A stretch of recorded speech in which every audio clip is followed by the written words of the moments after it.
Hello everyone, welcome back. So I've been thinking about what I was asking you in the last video about what I should do with this tank.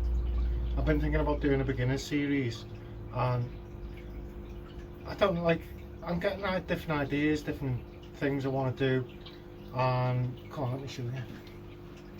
The angels have laid eggs again, and I'm starting to think, well, I bought these as a breeding pair, and then, you know, I feel sort of like, I feel guilty that I bought them and someone else could have them. I'm just letting them breed, not doing anything, and it's been weighing heavily on me. You've probably seen in a few videos that I've been like, oh wow, they've laid eggs and I haven't done nothing with them.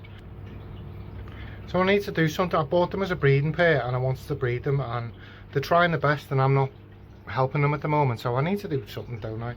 Which made me think I'm going to give it a crack. So as you can see, the fish room's a bit of a mess, but I thought I'll get this tank set up, get some water in. I've got the sponge filter running and an air stone. I thought with this air stone I can put it in for some air pressure, and then obviously I've got that thing to hatch baby brine shrimp in.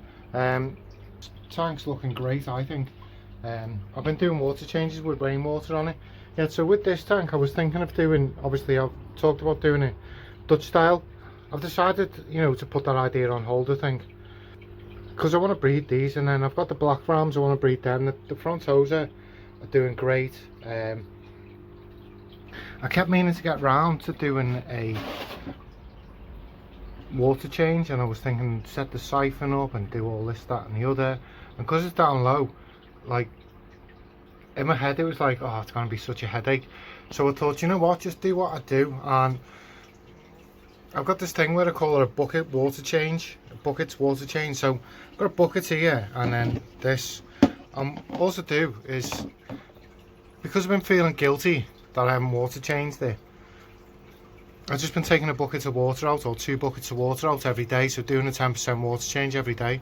1 bucket out, 1 bucket in, and within a week you've done a 50% water change. Now if you skip a week and you do 50% water changes hypothetically every week, then doing like a bucket's water change, it's so much simpler, less demanding, and you're changing roughly the same amount of water. And if you miss one because you can't be bothered or whatever, you're only missing like a 10% water change.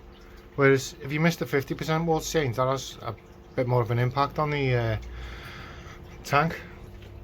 Like, I really want to get these breeding. I'll see if they, with the last spawn, they put the wrigglers on the LOD addenser. I'm going to see if they do that eventually, and then if they do, I'm going to try and get the wrigglers out. I've ordered a breeding box. I want to try and set up a system, you know, like Dean's Fish Room on Aquarium Co-op, where he has the little trays. Everyone who's into breeding seems to do that. So I'm going to see if I can set up like my own system similar, with like a flow-through system. Basically that's what his system is, isn't it? It's like a flow-through. He sets up little containers where the water flows through into a main tank, and then I've got this tank here, and what I'm thinking of doing is I've got the, so on his, he's driving water in there through little pipes, and I'm thinking, well, I wonder if there's a way I can modify this to do the same thing. This is on its own air pump, so I can raise things up and down. Obviously, as I say, I've got the air stone running.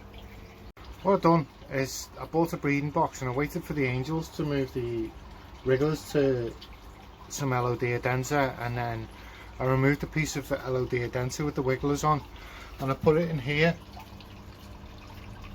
The only problem is them gaps are too big. I've noticed the wrigglers come out and end up in the tank, so they're going to be really hard to feed baby brine shrimp in there. So I've got some going now at the moment, which have hatched, and then hopefully the wrigglers should be free swimming tomorrow.